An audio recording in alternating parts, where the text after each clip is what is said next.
Today, my wife and I decided to make a trip over to Chestnut Ridge Metro Park in just southeast of Columbus, Ohio. The metro parks in this area are fantastic. If you live in the city, these metro parks are a nice way to get out to take a walk, a short walk, or sometimes even a longer walk. If you don't feel like traveling, way out to the country. But this is about a 30-minute trip for us to get there. But yeah, it's late fall, so most of the leaves are down, and yeah, so we're just getting up to the park now.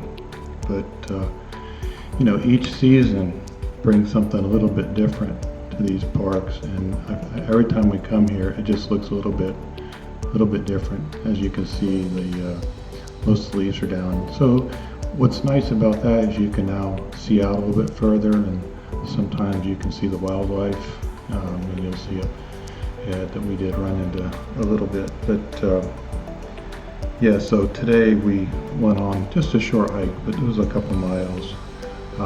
There are some hills to climb, and so it's, depends on who you are. I would say it's a moderate hike because of the hills.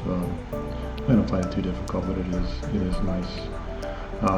But you do a little bit of climbing, and I think the highest point is about 1,100 feet.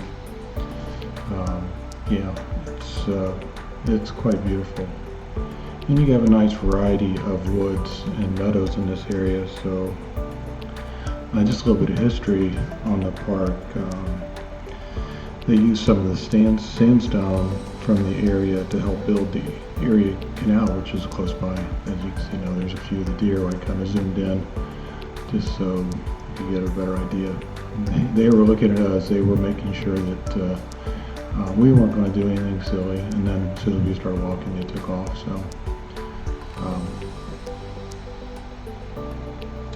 the Chestnut Ridge, I don't know if they named it after this, but the original chestnut trees that were native to Ohio started to be wiped out in the early 1900s by a blight, and they were pretty much gone by the 1950s. Kind of an interesting story. We went there several years ago, and I don't know where they came up with these, but they had these chestnut saplings that they were passing out for people to plant, and these were part of the native trees that were wiped out. So they said we probably wouldn't have much luck getting them to grow, but we put it in our backyard for a while, and sure enough, after a while it died. But it was interesting enough. But yeah, and then so this metro park just happens to be right on the eastern beginning edges of the Appalachian Mountains. So yeah, my wife's holding one of these rocks. We found somebody put a note on a rock, and I think the idea is to pick up the rock and then take it and replant it somewhere. We didn't do that. We should have, sorry, but we did put it back for somebody else to find and do that. So there's several streams that run through the park. Yeah, so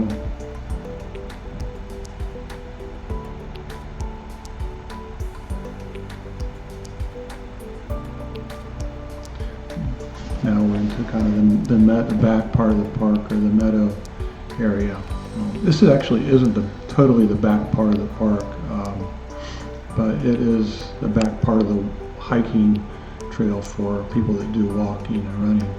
It goes further south, and there's a large area for people that like to do mountain biking. I haven't done that, but my son has done that, and I've heard from them that it's really a nice place to go mountain biking. So but we enjoy just hiking this trail. So but anybody that lives in this area, I would recommend highly checking out Chestnut Ridge. It's a beautiful place to go visit, and there's a little fishing pond, so you get some ducks and geese and different things there too. So as we were leaving, I just took a little short video of the road that kind of goes around the playground and the pond area, and So yeah, please check it out when you get a chance. It's a lot of fun.